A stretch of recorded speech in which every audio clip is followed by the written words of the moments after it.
Interview मैंने अब तक कई हजार लोगों को इंटरव्यू के लिए प्रिपेयर किया है और अपने अनुभव के आधार पर अपनी बातें मैं आपके सामने रखने का प्रयत्न करूंगा।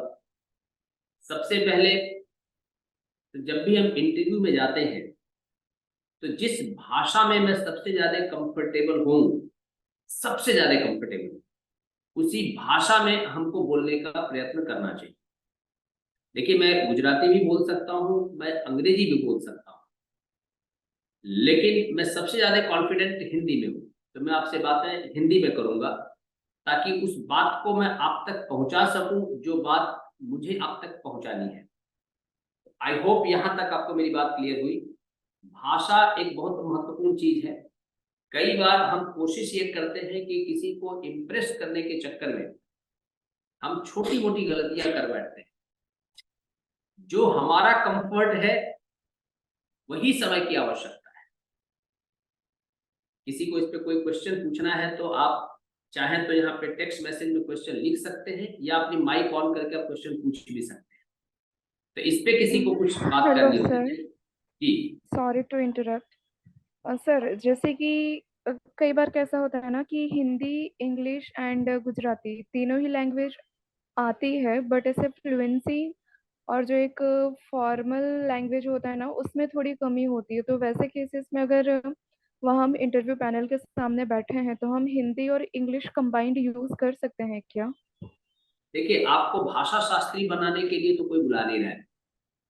आपको एडमिनिस्ट्रेटर के तौर पे बुलाया जा रहा है। जी। एडमिनिस्ट्रेटर जनरली मिक्स लैंग्वेज ही बोलते हैं। तो जैसे जब जी। मैं हिंदी में आपसे संवाद कर रहा हूँ, आपसे इंटरेक्ट कर रहा हूँ, तो आप देखेंगे कि कीवर्ड्स अधिकतर मेरे इंग्लिश के होंगे। जी। राइट। सो ऐसा नहीं है कि हम गुजराती बोले तो एकदम बिल्कुल प्योर गुजराती में चले जाएं, हम हिंदी बोले तो एकदम बिल्कुल विशुद्ध हिंदी बोलने लगे, हम इंग्लिश बोले तो एकदम हमारे अंदर जो है विलियम वर्ड्सवर्थ और शेक्सपियर को हम जन्म दे दें और शशि थरूर जैसे इंग्लिश के शब्द उपयोग करने लगे। ये करने की जगह पर हम जिस भाषा में हम कंफर्टेबल हैं और सुनने वाले को कोई भी वर्ड ऐसा उटपटांग न लगे, ऐसे शब्दों का चयन ज्यादा सही रहता है। राइट। ये आपका कॉन्फिडेंस लेवल भी बिल्ड करेगा, क्योंकि मान लीजिए कि आपने ऐसे शब्द उपयोग कर लिए जो सामने वाले को समझ में नहीं आया और अगर उस शब्द का उसने मीनिंग पूछ लिया तो कहीं ना कहीं हमारा कॉन्फिडेंस वीक पड़ जाता है। तो स्पीकिंग इन बाइलिंगुअल कोई गलत नहीं है। आई होप आपके प्रश्न का मैं उत्तर दे पाया श्रीवास्तव जी। जी सर, थैंक यू। सर। हाँ, कौन पूछ रहे हैं? सर, मैं अंजलि। अच्छा जी, बताइए। सर, मतलब लास्ट में वो लोग ऐसे पूछते हैं कि मतलब इस क्वेश्चन का आंसर गुजराती में दो। देखिए, ये पूछने के पीछे का उद्देश्य बहुत साफ है, क्योंकि आपको गुजरात के बाहर तो कोई प्लेस करने जाने वाला नहीं है। यूपीएससी जैसा मॉडल तो है नहीं कि आप दूसरे स्टेट में भी जा सकते हैं। तो गुजराती आना, गुजराती में बोलना व्यक्ति को आना चाहिए, क्योंकि आपको गुजरात में काम है। और जरूरी नहीं कि आपको हमेशा अर्बन बेल्ट में ही काम करने का सौभाग्य मिले। आपका सौभाग्य उससे बड़ा हो सकता है कि आपको रूरल, ट्राइबल, रिमोट एरियाज में भी आपको काम करने का सौभाग्य मिल सकता है और वहां पर लोकल व्यक्तियों को हिंदी नहीं आती। तो ऐसे में जानने का प्रयत्न अवश्य रहेगा कि आपने गुजराती सीखने में कितनी निपुणता की है, कितना आपने एफर्ट्स लगाए हैं। जरूरी नहीं है कि आपको गुजराती आती हो, पर गुजराती बोलने का प्रयत्न करें तो इससे एक मैसेज जाता है कि आपने गुजराती सीखने का प्रयत्न किया है, गुजरात में रह के गुजरात को स्वीकार करने का आपने प्रयत्न किया है। क्योंकि अगर मान लीजिए मैं कहता हूँ मैं गुजरात में 20 साल से हूँ और मैं गुजराती में 20 लाइन न बोल पाऊँ, इसका मतलब मैंने गुजरात को स्वीकार नहीं किया है और अब गुजरात सरकार के साथ काम करना चाहते हैं। तो कहीं ना कहीं जब स्वीकार्य भाव नहीं है तो आप एक दिक्कत का विषय हो जाता है। मुझे विश्वास है कि मैं आपको वो कह पा रहा हूँ जो आप के लिए सही है। Yes sir. तो ये एक स्वीकार्य भाव का मैटर है कि मैं गुजरात में रहूं, मुझे गुजराती खाना ना पसंद हो, गुजराती बोली ना पसंद हो, मैं गरबा ना खेलता हूँ और गुजरात के लोगों के साथ मैं कंफर्टेबल ना हो, गुजरात के लोग मेरे साथ कंफर्टेबल ना हो, तो मैं सरकार में कैसे काम करूंगा? क्योंकि मुझे तो यहाँ के लोकल लोगों के लिए काम करना है, जिनको जो एजुकेटेड कम है, जो गरीब है, जो जिनके पास बहुत सारी सुविधाएं नहीं पहुंची है, उनके लिए हम काम करने जा रहे हैं। तो भाषा तो उनकी हमको आनी चाहिए। बराबर है। तो अब हम मैंने एक प्रेजेंटेशन भी तैयार किया है and I share my presentation and धीरे धीरे हम अपनी बात को आपके सामने रखेंगे। तो देखिए, मैं आपको कुछ अनुभव के साथ आपके सामने बातों को रखूंगा और मुझे विश्वास है कि ये अनुभव आपको बहुत काम आएंगे। आज का जो मेरा पूरा इंटरेक्शन होगा उस अनुभव को सेंटर में रख करके रहेगा और आपको मैं कुछ ऐसी चीजें आपको बताऊंगा आज के दिन में जो शायद आपने पहले नहीं सुना, राइट। तो मैं पहले मेरा पीपीटी आपको विजिबल है? Yes sir. ओके।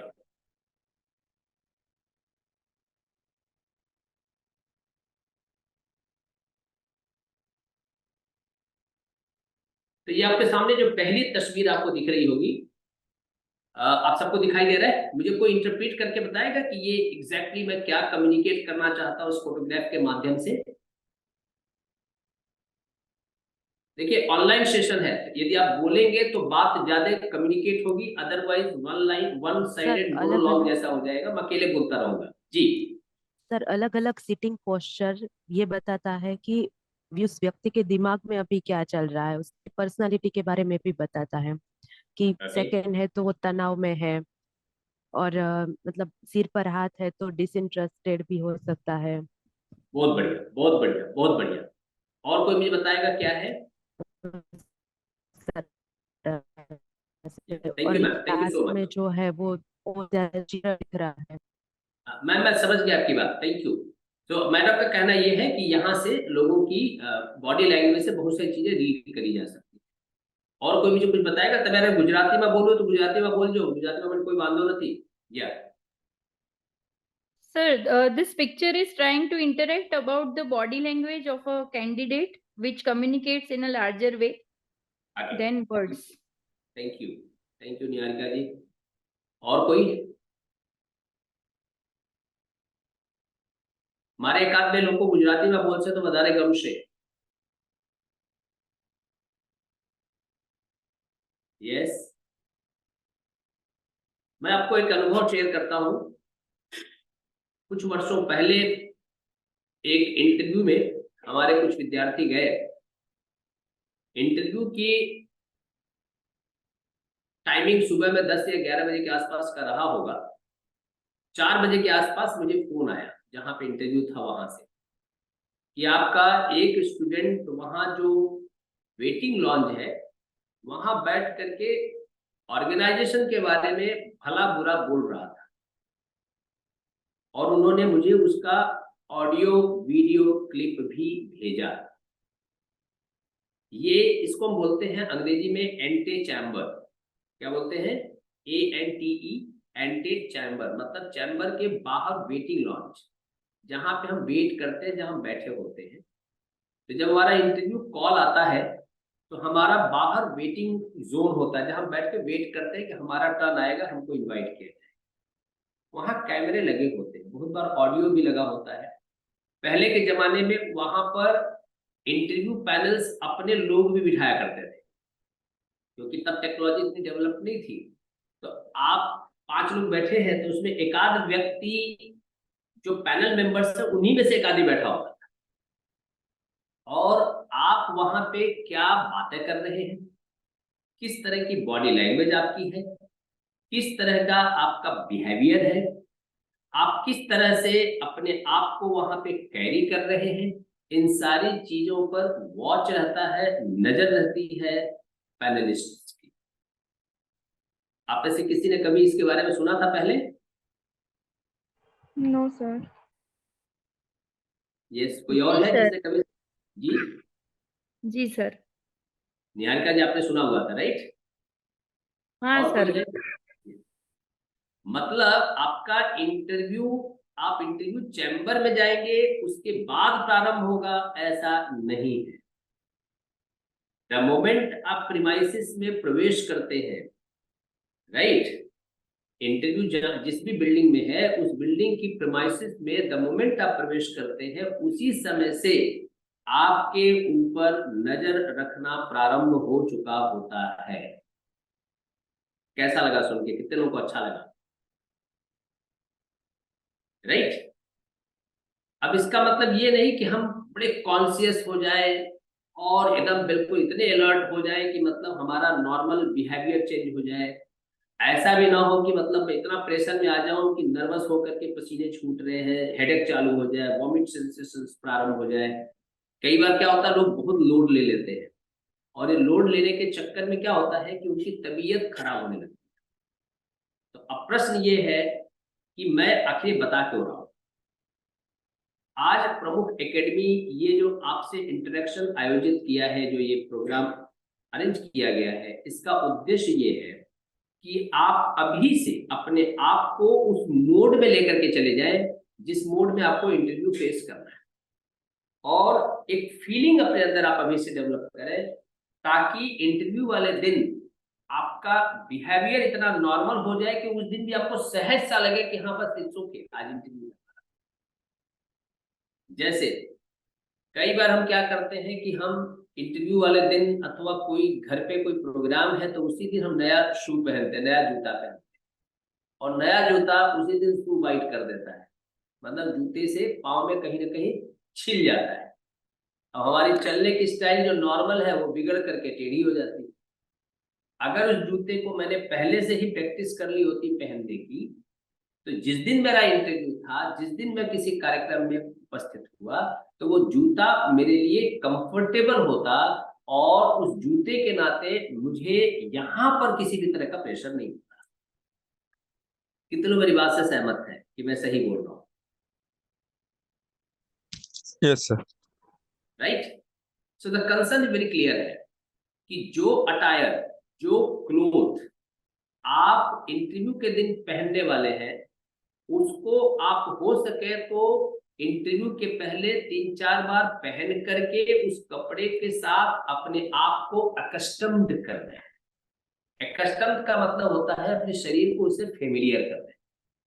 इससे बहुत सारी चीजें आपको आइडिया आ जाएगी कि कहीं ऐसा तो नहीं पता। बहुत बार मैं बहुत सारे लोगों को जानता हूँ इंटरव्यू के दिन ही नया शर्ट निकालते हैं और वो टाइट हो जाता है। अब उनको उस दिन कंप्रोमाइज करना पड़ता है, अथवा तो वो शर्ट का शेड ऐसा है कि पसीने के नाते यहाँ पे भीग गया, यहाँ पे भीग गया, और इंटरव्यू में जा रहे हैं तो बड़ा गंदा सा दिखाई देता है, उसका कॉन्फिडेंस टूट जाता है। उसको कई बार उनको खुद को पता नहीं चलता कि उन्होंने कैसी गलती कर दी। तो अगर आपने पहले 2-3 बार पहना हुआ है तो वो कपड़ा धुल के प्रेस होकर के बिल्कुल नीट क्लीन है। अब आप उसको रख दीजिए ताकि इंटरव्यू के दिन आप उसको धारण करेंगे, आप उसको पहनेंगे। सो इंटरव्यू की प्रिपरेशन बहुत पहले से प्रारंभ हो जाती है, इसीलिए ये सेशन अभी से प्रमुख एकेडमी आपका अरेंज कर रहा है, ताकि छोटी छोटी चीजों को आप अभी से मार्क करना प्रारंभ कर दें, ताकि इंटरव्यू के दिन आपके ऊपर बिना मतलब का कोई प्रेशर बिल्ड ना हो। आई होप अभी आपको मेरी बात समझ में आ रही है मैं कहना क्या चाह रहा हूँ। Is it clear now? Yes, sir. Yes, sir. मैं बड़ी Yes, sir. सहजता से छोटी छोटी चीजें आपको बताऊंगा। आपको मैं अपना एक अनुभव शेयर कर रहा हूँ। एक बार मैं एक इंटरव्यू कंडक्ट कर रहा था और एक वहां पर जिस जगह पे मेरा इंटरव्यू ले रहा था, उन लोगों ने शू बाहर रखने की परंपरा बनाई थी। तो जो भी इंटरव्यूई मतलब जो इंटरव्यू देने आ रहा था, उनको शू बाहर निकालना था जूता, और अंदर आ रहा था। आपको जान के ताज्जुब होगा कि वो महोदय इंटरव्यू देने के लिए केबिन के अंदर आए और जिस स्पीड से वो आए उससे डबल स्पीड से मैं केबिन से बाहर गया, क्योंकि उनके सॉक्स से जो बदबू आ रही थी, स्टिंकिंग, आप समझिए कि मैं उस चैम्बर में 2 मिनट भी टिक नहीं पाया। अब ये बताइए इसमें गलती किसकी थी, मेरी या कैंडिडेट की?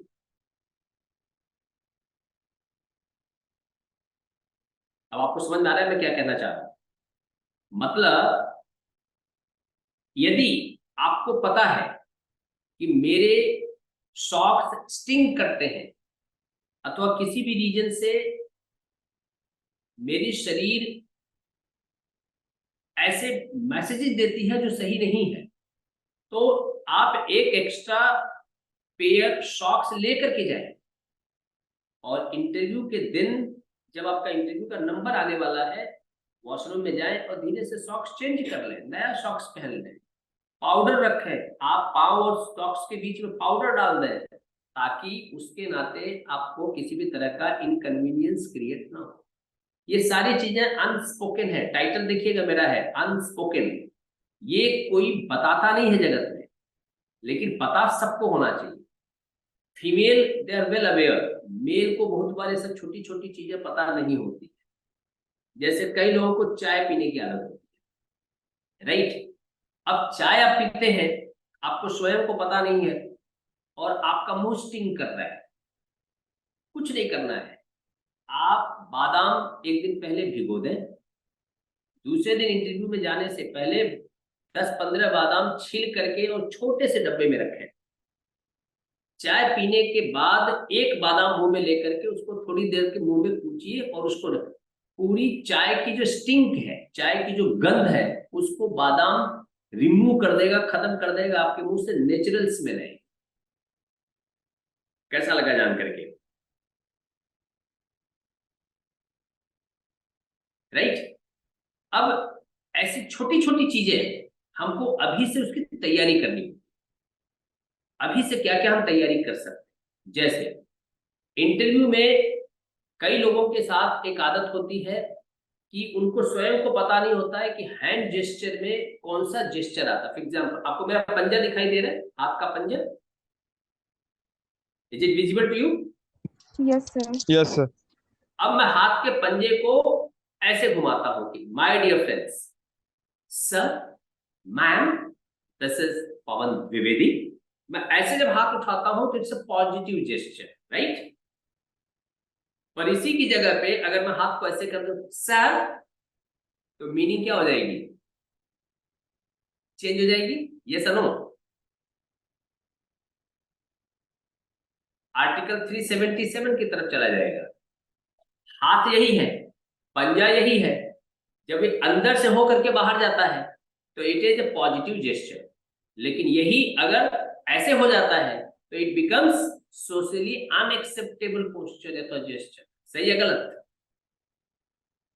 तो यस सर। हम आज से ही जब भी किसी से इंटरेक्ट करें, हम ध्यान रखें कि हमारा हैंड मूवमेंट कैसा हो रहा है। सामने वाले को जो सोचना हो सोचे। मुझे इंटरव्यू की प्रिपरेशन करनी है तो मैं अभी से इंटरव्यू की प्रिपरेशन के मोड में अपने आप को रखूं। मेरा हैंड जेस्चर ऐसा ही रहना चाहिए जैसा इंटरव्यू में एक्सपेक्टेड है, राइट। अब देखिएगा मेरे बोलने का पैटर्न, मैं एक एक वर्ड क्लियरली आपके सामने बोल रहा हूं, सही है? Yes sir. मैं शब्दों को एक एक अलग अलग करके इसीलिए बोल रहा हूं क्योंकि मुझे पता है कि मैं ऑनलाइन सेशन कंडक्ट कर रहा हूं। ऑनलाइन सेशन में अगर मैं शब्दों को अलग अलग करके नहीं बोलूंगा तो थोड़ी देर के बाद मेरी बातें आपको बाउंसर होने लगेंगी। तो रिक्वायरमेंट क्या है? मेरी बात को आप तक पहुंचाने के लिए शब्दों को तोड़ तोड़ कर बोलना। जबकि जब मैं यही ऑडिटोरियम में सेशन लेता हूं तो मेरी स्पीड बुलेट ट्रेन से ज्यादा होती है। तो जैसी जगह उसके हिसाब से भाषा, उसके हिसाब से स्पीड, उसके हिसाब से शब्दों का चयन और उसके हिसाब से प्रोनाउंसिएशन, उसके हिसाब से एक्सेंट, उसके हिसाब से टोन, उसके हिसाब से बॉडी लैंग्वेज। क्लियर? यहां तक बात क्लियर हो गई? Yes sir. ध्यान रखें, गलती से भी हैंड जेस्चर गलत नहीं जाना चाहिए। कई लोग क्या करते हैं, दोनों हाथ थाई पर रख करके और भूल जाते हैं कि उनके पास हाथ है, वो शोले के ठाकुर जैसे हो जाते हैं, राइट। और फिर रोबोट की तरह बोलने लगते हैं। Never do that. At the same time आपका हैंड मूवमेंट ऐसा भी नहीं होना चाहिए कि अगर मान लीजिए कि ऐसा लगे कि आप कोई युद्ध लड़ने गए हैं। हैंड जेस्चर में सिर्फ ये कुहनी है ना, कुहनी से लेके पाम, यही पोर्शन का मूवमेंट होता है, अथवा शोल्डर्स का मूवमेंट। पूरे आर्म्स का मूवमेंट नहीं होता, हैंड का मूवमेंट होता है। उसमें भी स्पेशली पाम मूवमेंट सबसे ज्यादा महत्वपूर्ण है। तो पाम के मूवमेंट पे आपको you need to work upon. I hope यहां तक मैं आपको अपनी बात आप तक पहुंचा चुका हूं, राइट। यहां तक कोई क्वेश्चन है तो आप लोग पूछिए।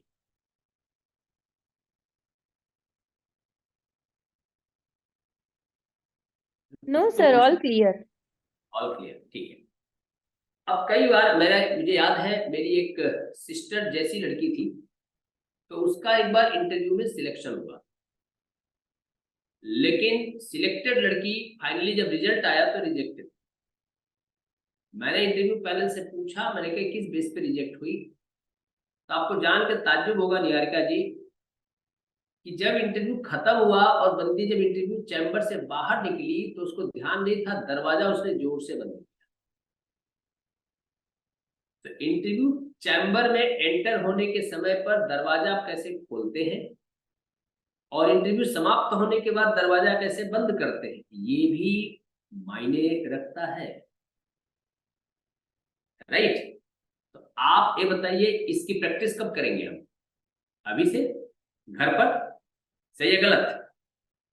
तो इंटरव्यू जो है आपको प्रेशर नहीं लेना है। आप मेरी बात फिर से समझिएगा, लक्ष्य अगर बड़ा होगा, सपना अगर बड़ा होगा तो संघर्ष भी बड़ा होगा। जीतेगा वही जो जंग में खड़ा हो।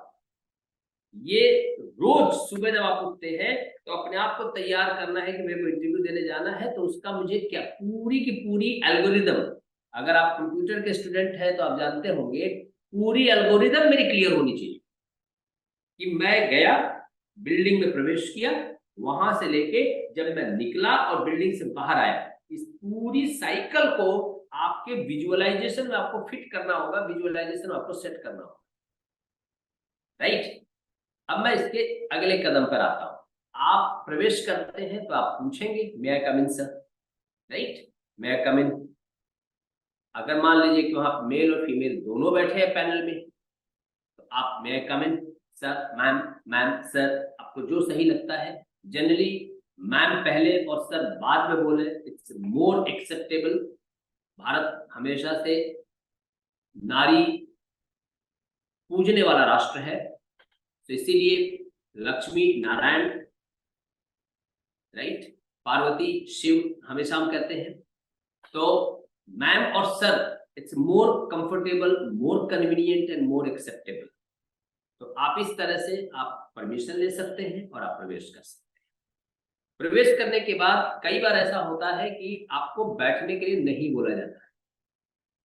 अब हम तो ये मान के चलते हैं कि मैंने तो प्रीलिम्स निकाल लिया है, मैंने मेंस निकाल लिया है, अब हमारा इस चेयर पे बैठने का अधिकार है। ना बाबा ना, you need to wait, you need to wait. आपको प्रतीक्षा करनी पड़ेगी जब तक आपको बैठने के लिए ना कहें। और ऐसा तो कोई दुश्मन हमारा वहां बैठा हुआ नहीं है, तो जनरली आप जो जाते हैं आपको बैठने के लिए कहा जाता है, लेकिन जब तक ना कहा जाए आप फॉर फ्यू सेकेंड्स आप वेट कर सकते हैं, तब तक आपको बैठने के लिए बोला जाएगा। यहां तक क्लियर हो गया? कोई क्वेश्चन? No, sir. ठीक है, क्लियर सर। हाँ, मैं बिल्कुल स्टेप बाय स्टेप जा रहा हूँ। मैं थोड़ा बोरिंग आपको लगूंगा, लेकिन मैं चाहता हूं कि एक एक मैं जितने भी मूवमेंट मैं विजुअलाइज कर पा रहा हूँ, आपका इंटरव्यू की पूरी प्रोसेस विजुअलाइज कर पा रहा हूँ। मैं क्वेश्चंस के आंसर कैसे देने वो कवर नहीं कर रहा हूँ। मैं सिर्फ इतनी बात कर रहा हूँ कि जो चीजें आपको नहीं बोलनी है पर उसके बेस पे जो निर्णय लिए जाते हैं वो कैसे कवर करें। अब आप अंदर पहुंच गए, आपको बैठने के लिए बोला जा चुका है। जो ही वो बोले आपको बैठने के लिए बोले तो आपका रिएक्शन थैंक यू आना चाहिए, क्योंकि उन्होंने आपको बैठने की अनुमति दी है, राइट? अगर आप थैंक यू नहीं बोलते और आप चेयर पे बैठते हैं, कोई बुरा नहीं मानने वाला, कोई आपको मना नहीं करने वाला, लेकिन एक तरह से ये एक थैंकलेस अप्रोच माना जाएगा। क्लियर हो गया? अब इसकी प्रैक्टिस होनी चाहिए। वैसा तो है नहीं कि इसके वहां जाओगे तो ही बोलोगे। अभी से अगर मान लीजिए घर पे आपको किसी ने बैठने के लिए बोला, डिनर के लिए इनवाइट किया, लंच के लिए मम्मी ने आपको बुलाया, भले आपकी मम्मी को थैंक यू समझ में नहीं आता, पर आपको बोलने की प्रैक्टिस डेवलप करनी, राइट? यहां तक क्लियर है? अब हम एक स्टेप और आगे बढ़ते हैं। आपका मैं समय बर्बाद नहीं कर रहा हूं, होप कि मैं आपको जो चीज आपको चाहिए वो मैं बता रहा हूं। यदि आप हाँ बोले तो मैं आगे बढ़ूंगा। हाँ सर। एक अकेले नीरव जी को ही अच्छा लगा, बाकी लोगों को अच्छा नहीं लग रहा लगता है। नहीं सर, परफेक्ट है, आप बहुत अच्छे से समझा रहे हो, क्लियर है। Thank you so much, thank you so much. देखिए, ये जो इंटरव्यूज है इसके लिए बहुत अच्छी एक लाइन है कि रास्ते के कंकड़ पत्थर चकनाचूर होने चाहिए, भले मौका एक बार ही मिले पर वार भरपूर होना चाहिए। हमारी तैयारी ऐसी होनी चाहिए ना कि भले मैं पहली बार इंटरव्यू दे रहा हूं लेकिन ये पहला और अंतिम इंटरव्यू हो जाए, हमारा सिलेक्शन हो और हो, उसके लिए पूरी तैयारी के साथ हमको जाना होगा। और तैयारी तो अभी आप देखिए, चंद्रयान जिन लोगों ने काम किया है, अभी आज मैं न्यूज पढ़ रहा था, एक भाई साहब है 3 साल से घर ही नहीं गए। Last 3 years day and night ही used to be in ISRO, right. 3 साल से दिन और रात। बहुत सारे साइंटिस्ट ऐसे जो पिछले 4 महीने से घर नहीं गए, रातों दिन लगे हुए थे, तब जाकर के आपके पास चंद्रयान 3 विक्रम और विक्रम के अंदर से प्रज्ञान, ये पूरी की पूरी साइकिल पूरा हुआ है, राइट। तो आपके पास भी उसी तरह की सिचुएशन है और आपको एक एक चीज को ध्यान में रख करके तैयार करना है। अब आपको बैठने का परमिशन मिल चुका है, अब आप बैठ रहे हैं। बैठने के साथ 2-3 चीजों का ध्यान रखना होता है। आपके सामने मैंने फोटोग्राफ रखा है, आपको फोटो दिख रहे हैं तीनों? यस हाँ सर। सर। अब हमको वहां पे कोई अपने 6 पैक नहीं दिखाने हैं और ना हमको वहां पे किसी को बड़ा इंप्रेस करना है अपने फिजिक को दिखा। हमको स्ट्रेट बैठना है, राइट। पीछे जो चेयर है उस पे कंफर्टेबल तो नहीं बैठना है लेकिन उसका सपोर्ट अवश्य लेना है। आई होप इट्स क्लियर। यस आप जो सर। देखिए तीसरे फोटो में आपके जो लेग है, पांव, अब ऐसा कई बार होता है कि आप इंटरव्यू देने के लिए पहली बार आ रहे हैं, पर जो इंटरव्यू ले रहे हैं आपके पहले 40 लोगों का इंटरव्यू ले चुके हैं, 20 लोगों का इंटरव्यू ले सके हैं, 15 लोगों का इंटरव्यू ले चुके हैं, वो बंदा थका हुआ है। आप इंटरव्यू देने गए हैं, आप एनर्जी में, आपके पास पूरी ऊर्जा है, पर वो व्यक्ति 15 लोगों का इंटरव्यू ले चुका है, वो थक चुका है। आप 22-25 साल के यंग व्यक्ति हैं, आपका खून गर्म है, लेकिन वो 45 साल 55-60 के आसपास का व्यक्ति है, वो थक चुका है, उसकी शरीर में उतनी ऊर्जा नहीं है। अब वो पांव जो है टेबल के नीचे लंबा करके बैठे हुए हैं और इंटरव्यू ले रहे हैं। आप पहुंचे, आपने भी पांव थोड़ा सा लंबा किया, दोनों के पांव टकरा गए। समझ गए?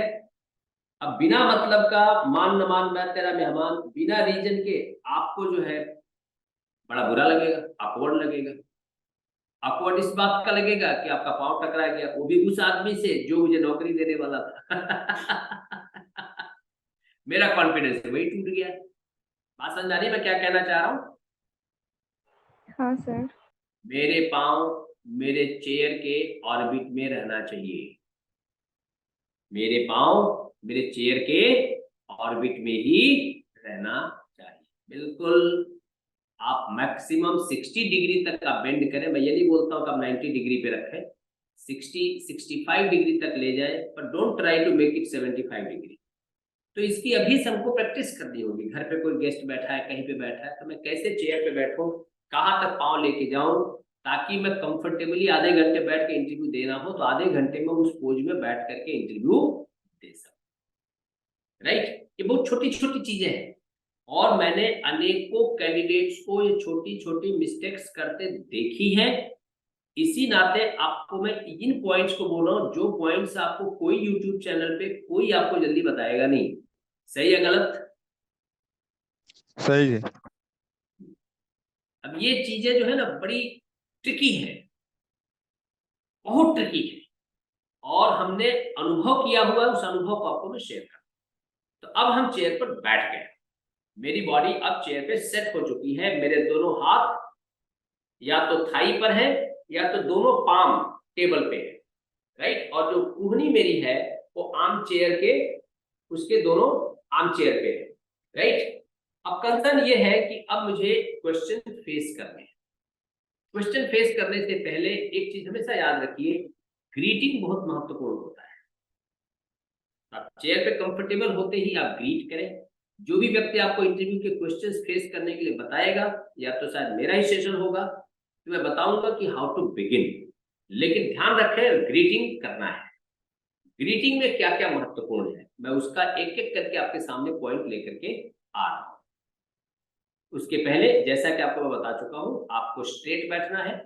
आपको स्ट्रेट इसलिए बैठना है क्योंकि सीधा आप बैठेंगे तो आपकी आई कांटेक्ट पैनलिस्ट से सीधा होगा।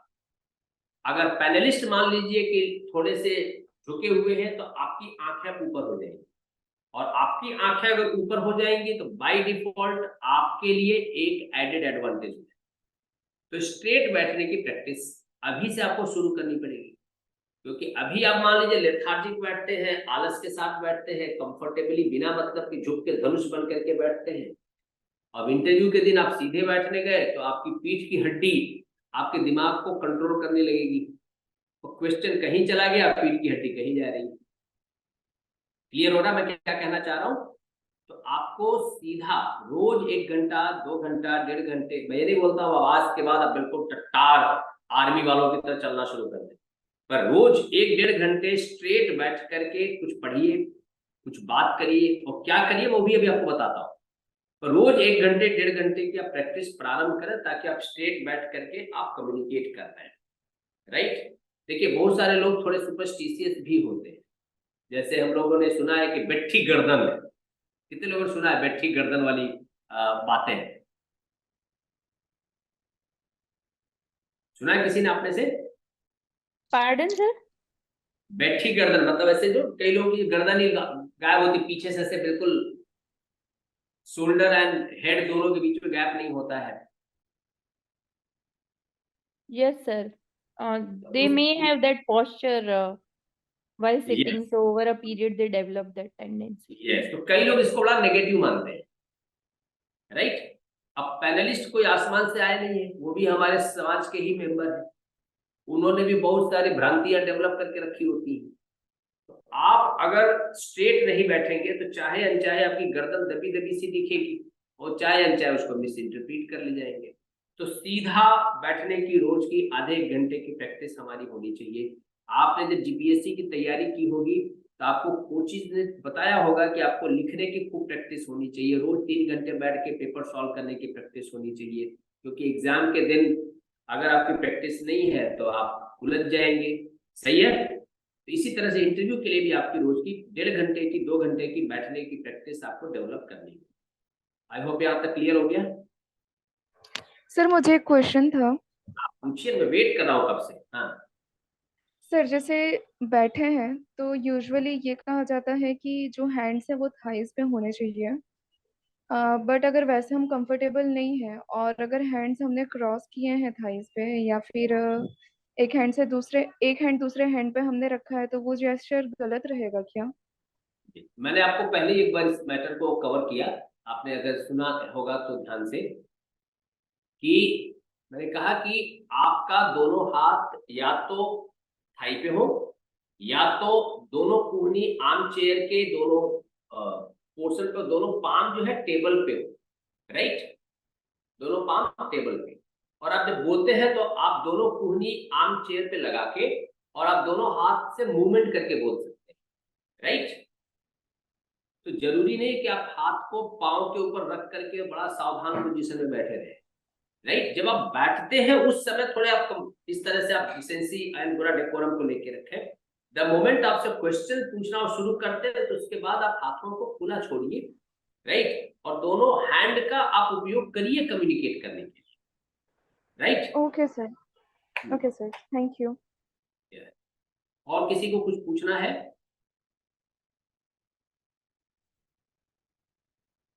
ओके, अब देखिएगा यहाँ पे मैंने दूसरी फोटो डाली है क्रॉस्ड लेग।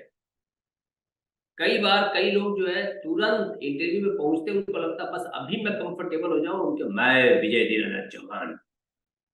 राइट? अपने को वहां पे विजय दीनानाथ चौहान नहीं बनना है। हम वहां पे एक इंटरव्यू कैंडिडेट के तौर पे जा रहे हैं, तो हमको एक दुनिया के लिए सबसे बेहतरीन जो ब्रीड होती है वो ब्यूरोक्रेट्स होते हैं। They are neither politician nor a common man. ये वो लोग हैं जो समाज को बिना बोले बहुत सारे मैसेजेस देते हैं। इनके चलने की स्टाइल से मैसेज जाता है, इनके फेशियल एक्सप्रेशन से मैसेज जाता है, इनके ड्रेसिंग से मैसेज जाता है, इनके हैंड मूवमेंट से मैसेज जाता है, इनके फेस के हर पोर्शन से मैसेज जाता है, इनके शोल्डर से मैसेज जाता है, आपके बॉडी के हर पार्ट से लोगों को मैसेज जाता है। इसीलिए आपके लिए कैजुअल अप्रोच बिल्कुल सही नहीं। जैसे कई लोग जो है उसी दिन ऐसा जूता पहनेंगे इंटरव्यू के दिन जैसे कुतुबुद्दीन ऐबक का घोड़ा आ गया हो, टाप टाप टाप टाप। आप जब वेटिंग लॉन से निकले और इंटरव्यू चैम्बर तक आ रहे हैं तो वही से आवाज सुनाई दे रहा है कि कोई घोड़े की आवाज आ रही है, top top top top top top. और इंटरव्यू के बाद आप जा रहे हैं तो top top top top top top. ये सब मैसेज कम्युनिकेट करता है। आपने ऐसी पायल पहन रखी है जो झुन झुन झुन, और उसी में जो है कौन सी मंजुलिका वाली याद आनी शुरू हो गई इंटरव्यू पैनल को। तो ये सारी चीजें आपको पहले से ध्यान रखनी होगी कि हम ऐसी सब चीजें न करें। हम ऑर्नामेंट्स पहनते हैं, कई लोग होता है 10 की 10 उंगलियों में अंगूठी पहन लेते हैं। अब आपके पास इतना सोना है तो आप सरकार में आओगे तो आप क्या करोगे? कोशिश करिए ऑर्नामेंट्स आप मिनिमम पहने, और अगर पहने हैं तो हो सके तो उसको ऐसा कपड़े पहने कि वो ढका है, राइट। अंगूठी एक आध आपने पहनी है तो इट्स फाइन। कोशिश करिए कि आपकी अनवांटेड रिचनेस उनको रिफ्लेक्ट ना हो, राइट। यहां तक क्लियर हो गई? कपड़े भी आप बड़े चमचम, कपड़े वाला सेशन में जब कंडक्ट करूंगा तो आई टॉक अबाउट। तो आपका जो लेग मूवमेंट है क्रॉस, इसका जो मीनिंग होती है बॉडी लैंग्वेज में, जो ही आप क्रॉस लेग्स करते हैं इसका मतलब होता है कैंची। कैंची का मतलब होता है ये दूसरों की लाइन को काटने वाला व्यक्ति है। बात समझ आ गई आपको? इसी नाते क्रॉस लेग्स जो है अच्छा नहीं माना जाता है, इसको पॉजिटिवली समाज में नहीं लिया जाता है। ओके, यहां तक कंफर्टेबल? अब हम आते हैं Yes, sir. Thank you so much. कई बार जो पैनलिस्ट होते हैं वो हैंड शेक करना भी पसंद करते हैं। हैंड शेक का बहुत ट्रिकी सब्जेक्ट है। जनरली तो जीपीएससी अथवा तो सिविल सर्विसेज में हैंडशेक का कल्चर नहीं है, प्राइवेट सेक्टर में खूब है, गवर्नमेंट में कम है। अगर मान लीजिए कि कोई अफलातून व्यक्ति आ गया और उसको हैंडशेक करने की इच्छा हो गई, तो हैंडशेक की आपकी प्रैक्टिस होनी चाहिए। ऐसा नहीं कि आप 4 उंगली टच करवा रहे हो, राइट। आपको पता होना चाहिए हैंडशेक कैसे किया जाता है, इसीलिए मैंने यहाँ पे फोटोग्राफ डाला है। आपको बहुत लागू नहीं पड़ेगा जीपीएससी में, लेकिन यू नेवर नो कि अभी धीरे धीरे जिस तरह से सरकार अपने आप को ग्लोबल करती जा रही है, और हो सकता है कि ये चीज डाली जाए आपके इंटरव्यू को ध्यान में रख के, क्योंकि सरकार अभी बहुत निवेश की तरफ जा रही है। सरकार चाहती है विदेशी लोग को भारत में इन्वेस्टमेंट करें, हमारे ब्यूरोक्रेट्स विदेशों में जाए, वहां से सीखें, और भारत का डिप्लोमेटिक रिलेशन ग्लोबल लेवल पे बेहतर हो। तो ग्लोबल लेवल पे आपको पहुंचाने के लिए ग्लोबल लेवल की पर्सनालिटी एंड एट्रीब्यूट से चेक करने के लिए हैंड जेस्चर एक महत्वपूर्ण एंगल है। तो हैंड शेक कैसे किया जाता है, मैं चाहता हूं कुछ वीडियोज वगैरह देख करके आप इसको अवश्य सीखें। आई होप इट्स क्लियर नाउ।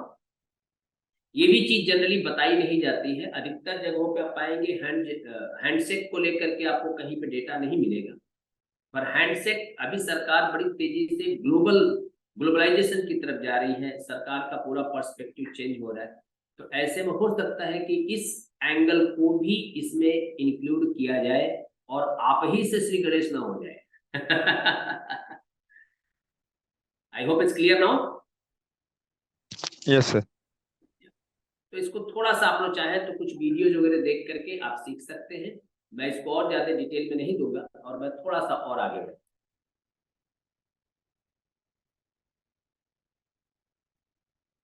अब आप यहाँ पे पाएंगे मैंने जैसा कि बताया ना, दोनों हाथ टेबल पे रखने वाला, दिख रहा है आपको? निहारिका मैम, आपने क्वेश्चन पूछा था, किसने पूछा था मुझे? सर मैंने पूछा था, सपना। सपना जी, आप यहाँ पे हाथ देख रही है टेबल पे? अब સર નીચેનો પોર્શન ઓછો દેખાય છે ઓછું દેખાય છે, ઉભા રહો તો હા. કંઈક ફૂલ થતું ફૂલ સ્ક્રીન થાય તો કરી अभी आयो? હા આવી છે एक मिनट, हाँ अब आ गया। હા સર अब आप देखिएगा हाथ टेबल पे जरूर है, पर जो बॉडी का अपना जो ऑर्बिट है, जो अपना बॉडी का जो क्षेत्रफल है, उसी में हाथ को मैनेज किया गया है, राइट। सामने वालों के हाथ टेबल पे आगे है, लेकिन कैंडिडेट का हाथ जो है अपने एक बाउंड्री के अंदर है। Is it clear now? यहाँ पे जो बॉडी है इन्होंने चेयर से दूर रखी है, आप चेयर पे कंफर्टेबली टच करें तो कोई समस्या नहीं है, राइट। अब प्रश्न ये है कि इसको तैयार कैसे किया जाए। ये रहा आपके सामने। हो सके तो रोज 10 मिनट, 15 मिनट, आधे घंटे मोबाइल का कैमरा ऑन करके और आप महसूस करें कि आपके सामने पैनलिस्ट बैठे हैं और आप अपने स्वयं की उसके ऊपर कुछ क्वेश्चंस पूछ करके आप प्रैक्टिस कर सकते हैं। इससे क्या होगा कि कैमरे में जब आप देखते हैं ना, तो कैमरे के में देखना मतलब होता है कि आपका पूरा फोकल एक जगह पर गया। अब आपको बहुत सारी चीजें याद ही नहीं आएंगी। वैसे नॉर्मली आप बिना कैमरे के बोलिए तो आपको जगत की सारी चीजें याद आएंगी, पर कैमरे में जब आप देखेंगे ना तो आपको बहुत सारी चीजें भूलने लगोगे। यही चीज इंटरव्यू में भी होगा। इंटरव्यूअर्स आपके सामने बैठे हुए, वो आपसे आई कांटेक्ट मेंटेन कर रहे हैं, आप उनकी आंखों में देख के बोल रहे हैं, मतलब कैमरे में देख के बोल रहे हैं, आप चीजें भूल जाएंगे। तो आपने पहले से ही प्रैक्टिस की हुई, किस चीज की? कैमरे में देख कर बोलना, राइट।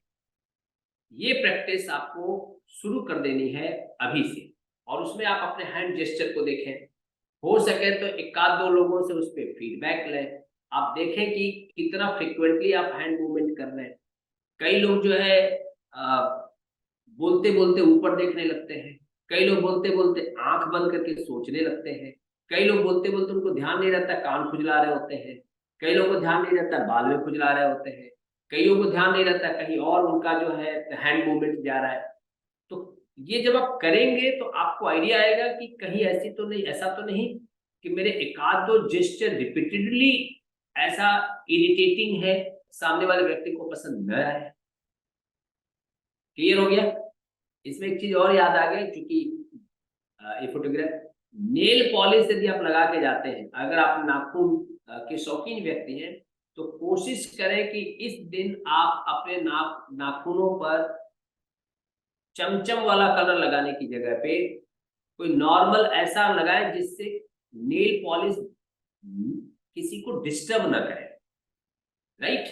ये चीज आपको ध्यान रखनी होगी। And this is my favourite one, smile. आपने पूरे सेशन के दरमियान मेरा फेस ऑब्जर्व किया होगा, मैंने पूरे सेशन के दरमियान स्माइल नहीं छोड़ी होगी, सही है? हाँ सर। जी सर। Yes sir. जी सर। स्माइल, आप समझिए कि दुनिया में हर व्यक्ति को मुस्कुराना पसंद है। हम पैदा हुए, बचपन निकाला, मुस्कुराते हुए हम उठते थे, अब तो दिन के दिन निकल जाते हैं मुस्कुराए हुए। हर व्यक्ति को स्माइलिंग फेस पसंद है, हर व्यक्ति को जगत में स्माइलिंग फेस पसंद। पर कितनी स्माइल करनी है, किस लेवल तक? आपने रामायण सीरियल देखा होगा, अरुण गोविल वाला, याद है? तो अरुण गोविल ने इंटरव्यू में कहा था कि जब मैंने पहली बार ऑडिशन दिया तो मेरे डायरेक्टर ने बोला कि आपकी जो छोटी सी स्माइल है ऐसी वाली, इट्स वेरी प्लीजेंट। और आप पाएंगे पूरे रामायण में अरुण गोविल ने वही स्माइल कंटिन्यू की है, दैट बिकेम हिज ट्रेडमार्क। ये उनकी कहीं ना कहीं पहचान बन गया। सो आपको पता करना होगा कि कौन सी स्माइल आपकी किलर है। किलर मतलब होता है कि सामने वाले व्यक्ति को एकदम बिल्कुल भा जाए, पसंद आ जाए। वो वाली स्माइल आपको मेंटेन रखनी है थ्रू आउट द इंटरव्यू। ये बहुत महत्वपूर्ण होता है। दुनिया में किसी भी व्यक्ति को रोते हुए लोग पसंद नहीं है, दुनिया में किसी भी व्यक्ति को टेंस लोग पसंद नहीं है, दुनिया में किसी भी व्यक्ति को लोड पसंद नहीं है। हर व्यक्ति को प्लीजेंट स्माइल, प्लीजेंट फेसेस, ऐसे लोग जिनको मिल करके अच्छा लगे, जिनको देख करके अच्छा लगे, वो पसंद है। आपको आइडिया नहीं होगा, स्माइल करने वाले लोगों का ये जो पोर्शन होता है ना, उभरा हुआ होता है, और जो रोने वाले लोग हैं उनका ये वाला जो पोर्शन और नीचे लटक रहा होता है। सो स्माइलिंग फेस नेचुरल है। अब आपकी आदत नहीं है मुस्कुराने की, तो अभी से थोड़ा बहुत आप प्रैक्टिस प्रारंभ कर दें ताकि उस दिन तक थोड़ा सा स्माइल वाला चेहरा डेवलप हो जाए। घर वालों को तो अजीब लगेगा कि अभी कल तक तो मुस्कुराते नहीं थे, अचानक उन्होंने स्माइल कैसे प्रारंभ कर दिया। उनको मालूम नहीं ना कि अपने इंटरव्यू की तैयारी कर रहे हैं। But smile it's essential. Smile carries lot of meaning. कई बार इंटरव्यूअर जानबूझकर आपको स्माइल देख करके क्वेश्चन ऐसा हल्का फुल्का रखेगा ताकि इसको सिलेक्ट करवा दिया जाए। ऐसे लोग सिस्टम में चाहिए, ऐसे लोग आए तो थोड़ा माहौल नॉर्मल रहे, एवरेज रहे, अच्छा रहे, राइट। डजंट मीन कि स्माइल हम फ्लैटरिंग अथवा तो अपीज करने के लिए कर रहे हैं। Never do that. किसी को खुश करने के लिए, किसी को इम्प्रेस करने के लिए स्माइल नहीं देना है।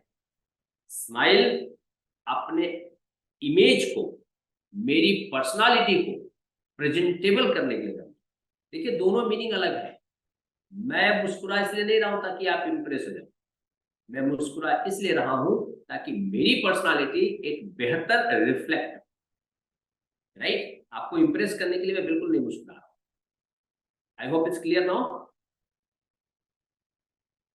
राइट। Yes sir. जी सर। स्पेशली अगर मान लीजिए अपोजिट जेंडर के लोग पैनल में हैं तो उस समय स्माइल को बड़ा ध्यान दे करके अपने को पास ऑन करना है, राइट। क्योंकि वो मीनिंग कई बार कम्युनिकेट गलत दिशा में लेकर चली जाए। तो हमको पता होना चाहिए नमक कितना डालना है खाने में। खाने में नमक डालना है, नमक में खाना नहीं डालना है। तो smile is like a salt, right. तो कितना स्माइल करना है।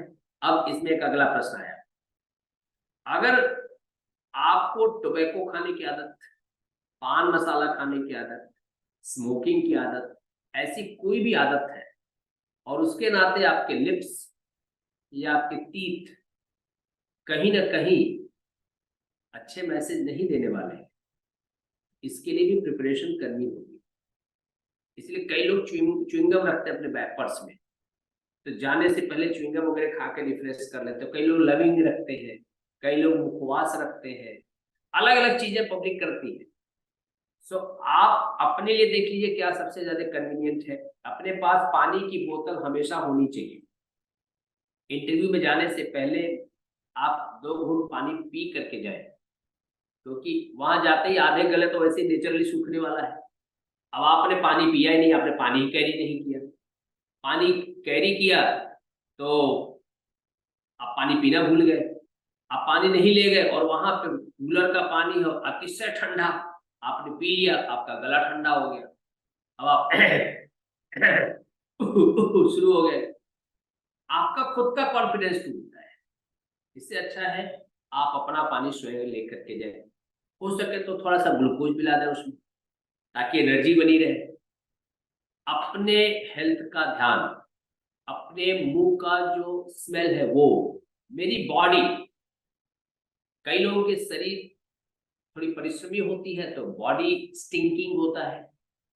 आप हो सके बिना मतलब का वो परफ्यूम ना मार लें कि दूर दूर तक उसकी खुशबू फैल रही है, नेवर डू दैट। तो माइल्ड ऐसे परफ्यूम, माइल्ड परफ्यूम, खुशबू वाले पाउडर, ऐसी सब चीजें अपने पास रखें।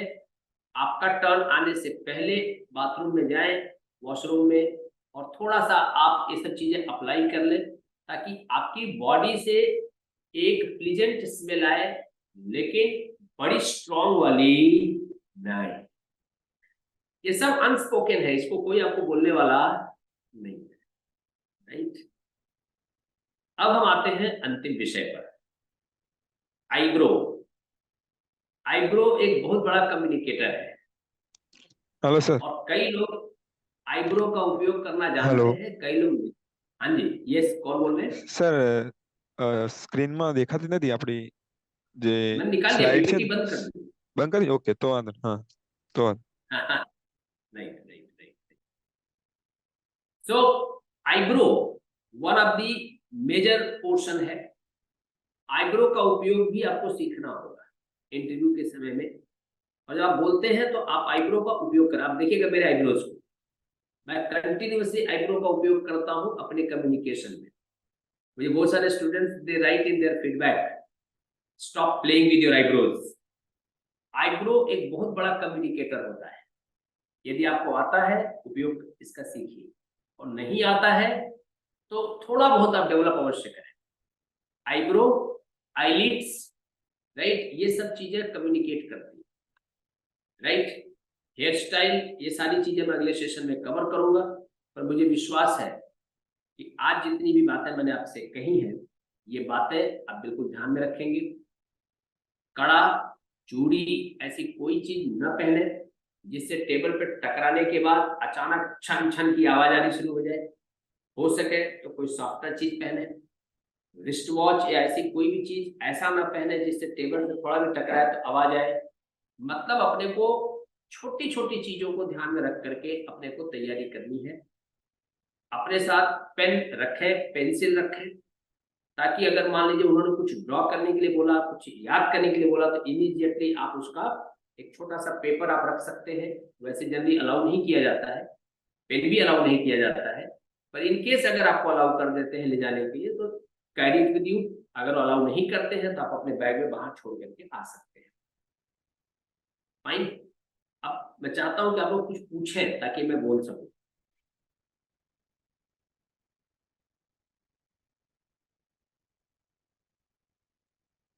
सर कोई है?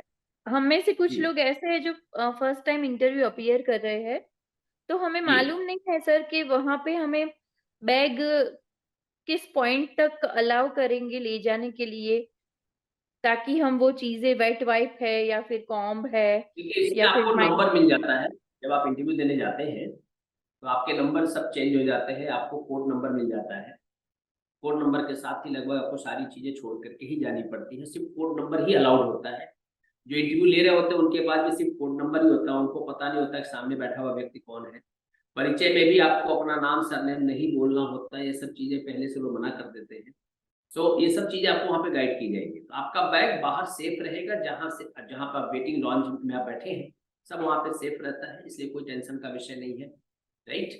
सो आपके कोड के हिसाब से सब चीजें रहेंगी। पेन तो मैंने इसलिए बोल दिया, नॉर्मली अधिकतर इंटरव्यू में अलाउड होता है, पर गवर्नमेंट में अलाउ नहीं करते हैं, जीपीएससी वगैरह में, राइट। सो ये चीज आपको लागू नहीं पड़ेगा, पर रखना चाहिए अपने पास में। अगर मान लीजिए कि वहां पे किसी ने बोला कि यू कैन कैरी पेन, तो आप ले जा सकते हैं। अदरवाइज वैसे कोई भी चीज साथ में ले जाना वहां पे अलाउड नहीं होता है, एक्सेप्ट योर आपका जो कोड नंबर जो मिला होता है उसकी जो पर्ची होती है वही सिर्फ एक अलाउड होता है लेकर के जाने के। ठीक है, Okay, sir. I Thank hope you. I answered your question. Yes, yes, definitely. Thank you, sir. और कोई महोदय, देवी? सर इंटरव्यू, जी हेलो जी, मैं सुन रहा हूँ। सर, इंटरव्यू खत्म होने के बाद का क्या करें, मतलब बाहर जाते वक्त क्या क्या ध्यान रखें, वो आप बताइए। आप देखिए, ये जब आपको क्वेश्चन आंसर्स, कैसे क्वेश्चंस को आंसर करना है तो उसमें कवर किया जाता है। तो चूंकि आपने मुझे पूछा है तो लेट मी आंसर। जितना आपको जल्दी है इंटरव्यू से बाहर निकलने की, उतनी ही जल्दी उनको भी आपको निकालने की, ताकि अगले कैंडिडेट का इंटरव्यू ले। सो पहले लगभग कुछ सेकंड के अंदर एक माइंडसेट बिल्ड हो जाता है कि एक कैंडिडेट को किस ट्रैक पे ले जाना है, कितनी देर तक रगड़ना है, कितनी देर तक इससे क्वेश्चन पूछने हैं। तो पहले कुछ सेकंड्स मैनेज करना बहुत महत्वपूर्ण है। वो एक बार मैनेज हो गया, जैसे आपने क्रिकेट वगैरह देखा होगा, तो पहले कुछ बॉल जो है ना वहां पे टेम्परामेंट रहता है, इनिशियली फर्स्ट 3 बॉल अगर बैट्समैन उसको ले रहा है बढ़िया से बैट पर, तो बॉलर को भी आइडिया आ जाता है, दोनों तरफ के कैप्टन को पता चल जाता है, प्लेयर्स को पता चल जाता है कि अब कैसे आगे बॉल को, गेम को लेकर के जाना है। ऐसे इंटरव्यू है। फर्स्ट फ्यू सेकेंड्स आप मान के चलिए 30-40 सेकेंड्स में आइडिया आ जाता है पैनल को भी कि इस कैंडिडेट को कितने मिनट तक रगड़ना है और क्या क्या पूछना है, किस दिशा में पूछना है, सिलेक्ट करने के लिए पूछना है, रिजेक्ट करने के लिए पूछना है, कहाँ ले जाना है, कहाँ नहीं ले जाना है, सब क्लियर होता है। तो इनिशियल मैनेज करना बहुत महत्वपूर्ण। एंड में वो आपको स्वयं बोलेंगे, वो बोलते हैं तो आप 1 to 1 आप थैंक्स बोल सकते हैं, अथवा एक साथ आप, अगर मान लीजिए कि पैनल में मेल ज्यादा है तो थैंक्स सर, और फीमेल अगर एक है थैंक यू मैम। अगर मान लीजिए कि मेल एक ही है, फीमेल ज्यादा है तो thank you ma'am, thank you sir. दोनों इक्वल है तो thank you ma'am, thank you sir. एक एक को इंडिविजुअली टारगेट करके गोली नहीं मारना है, आप उसको बाइफरकेट करके थैंक यू बोल करके आप वहां से निकल सकते। Don't try to ask their introduction, their name, क्योंकि चूंकि आपको अपना नाम अलाउड नहीं है बोलना, तो आपको पूछने का भी आपके पास अधिकार नहीं है, राइट। तो अपने को पर्सनल होने की आवश्यकता नहीं है। I hope I answered your question.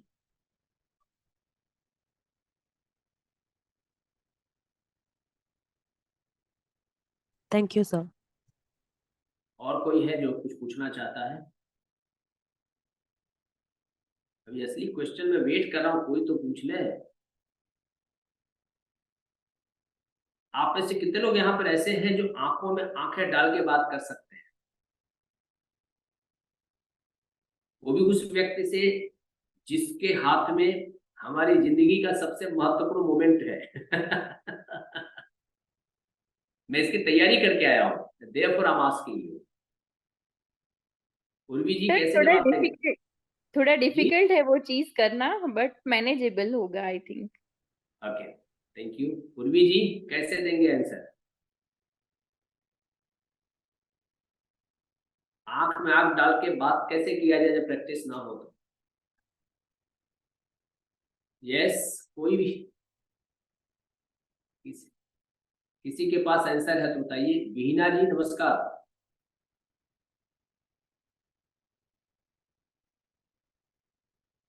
Requires practice, और क्या प्रैक्टिस कैसे करेंगे? यस सर, नमस्ते सर। प्रैक्टिस कैसे करेंगे, दैट इज माय क्वेश्चन। तो मैं आपको सर आंसर दे दूं जैसे ज्यादा जैसे ज्यादा आपने से बोला ज्यादा कि लोगों के साथ मोबाइल में कैमरा कम्युनिकेट ऑन कर। करके। हाँ, लेकिन अगर मान लीजिए कि आपको ये तो मोबाइल में कर रहे हैं, इससे आपने प्रैक्टिस कर लिया। अब जब सामने पैनलिस्ट बैठे हैं तो आप कहाँ देखेंगे? आंख में आई कांटेक्ट मेंटेन करने का जो मैं तरीका बताने जा रहा हूँ उसकी आपको प्रैक्टिस करनी है। आप मेरा चंदन देख रहे हैं? हाँ सर। आपको मेरा तिलक दिखाई दे रहा है? ये तिलक आप लोगों के लिए स्पेसिफिकली मैं लगा करके आया हूं। बस यही आपका टारगेट जोन है। आप आंख में नहीं देखेंगे, जिस भी व्यक्ति से आप बात कर रहे हैं उसके आप दोनों आईब्रो के बीच में जो मैंने तिलक लगाया है यहां पर देखना है। Clear? Clear clear. Yes sir. सामने वाले को लगेगा कि आप उसकी आंख में देख रहे हो, पर एक्चुअली आप उसकी आंख में देख ही नहीं रहे हो। आप कहां देख रहे हो? उसके आईब्रो वाली के बीच में से थर्ड आई, भगवान शिव की जो थर्ड आई है वहां पर। इसकी यदि आपने प्रैक्टिस कर ली तो आपका कॉन्फिडेंस कोई नहीं तोड़ पाएगा। आपको यहां देखना है, इसीलिए मैं स्पेशली आपके लिए चंदन लगा के आज आया। लगाता हूं रेगुलर हूं, पर ये मैं स्पेशल लगा के आया ताकि आपको मैं बता सकूं डेमोन्स्ट्रेशन के फॉर्म में कि आपको यहां पर देखना। और इसकी यदि आपने प्रैक्टिस कर ली तो मैं दावे के साथ कहना चाहता हूं, राजकीर्ति जी, किंजल जी, निहारिका जी, विहीना जी और हमारे डॉक्टर सपना जी। कौन थे डॉक्टर? कहाँ गए? Sir homeopathic doctor. ओके, सो आपको इसकी एक प्रैक्टिस करनी है। किसी भी व्यक्ति से आज के बाद आप बात करें तो आप ये तीसरी आंख वाली जगह पर आप उसको टारगेट करना शुरू करिए। इसके दो, अब मैं इंटरव्यू से थोड़ा सा बाहर निकलता हूँ, थोड़ा सा मैं स्पिरिचुअल की तरफ लेके जाता हूँ। ये जो थर्ड आई वाली जो जगह है ना, ये यदि आप लोगों की इस जगह पर देखते हैं तो उसके माइंड को भी आप कंट्रोल कर सकते हैं। इसको हम हिप्नोटिज्म में बोलते हैं। ये सेशन का हिस्सा नहीं है, जस्ट पुटिंग फॉरवर्ड। तो ये पावर डेवलप करता है आपका। इंटरव्यूअर को भी आप चाहें तो आप उधर ड्राइव कर सकते हैं जिधर आप ड्राइव करना चाहते हैं, क्योंकि आप उसकी आंखों में आंखें डाल के बातें, राइट। और आंख में तो आप देख ही नहीं रहे हो, आप देख रहे हो आईब्रोज के बीच में। सामने वाले को लगेगा आप आंख में देख। ओके, कितने लोगों को अच्छा लगा? बहुत अच्छा sir. Very nice sir, very काफी क्लियर अच्छा एंड वेरी सेशन था useful sir. Sir, very thank you. Helpful. अब आज का इंटरेक्शन यहाँ पर हम क्लोज करते हैं और नेक्स्ट इंटरेक्शन एक दूसरे विषय पर होगा और उस विषय को हम लोग वापस जीरो से लेकर के और एंड तक कंप्लीट करेंगे। मुझे विश्वास है कि आप खूब सारी प्रैक्टिस करेंगे। थोड़े बहुत आप इंटरव्यूज आप देखें, अलग अलग जगहों पे इंटरव्यूज अवेलेबल हैं, वहां से आप अपने लिए जो सबसे बेस्ट तरीका है वो तरीका अपनाएं। भाषा के ऊपर थोड़ा सा काम करें। क्वेश्चंस जो भी आप फेस करने वाले हैं अथवा तो जो भी क्वेश्चन आपको लगते हैं कि ये फेस हो सकते हैं, एक डायरी में एक एक पेज पर एक एक क्वेश्चन लिखें और उसका आंसर अभी से लिख करके तैयार करें। हमारे हर एक प्रश्न का उत्तर स्क्रिप्टेड होना चाहिए, वेल प्रिपेयर्ड होना चाहिए। बहुत सारे लोग स्पॉन्टेनिटी मैनेज करने जाते हैं, बहुत सारे लोगों को ऐसा लगता है कि इंटरव्यू के दिन मैं तो तोड़ दूंगा, फोड़ दूंगा, कगाड़ डालूंगा। ऐसा नहीं होता है। एवरी क्वेश्चन का answer should be well scripted, well scripted, well scripted. Fine, आप उसको तैयार करें। हम अगले सेशन में अगले टॉपिक पर फिर लेंगे। आपने इतनी देर तक अपना बहुमूल्य समय मुझे दिया, धन्यवाद। वंस अगेन प्रमुख एकेडमी की तरफ से आप लोगों के इंटरव्यू की प्रिपरेशन के लिए ढेर सारी शुभकामनाएं। मुझे विश्वास है कि आने वाले समय में आप लोग महाभारती, गुजरात और मानव सभ्यता के लिए एक बहुत महत्वपूर्ण एसेट बनेंगे। इन्हीं शुभकामनाओं के साथ प्रणाम, धन्यवाद। Thank you so much sir. धन्यवाद सर, धन्यवाद।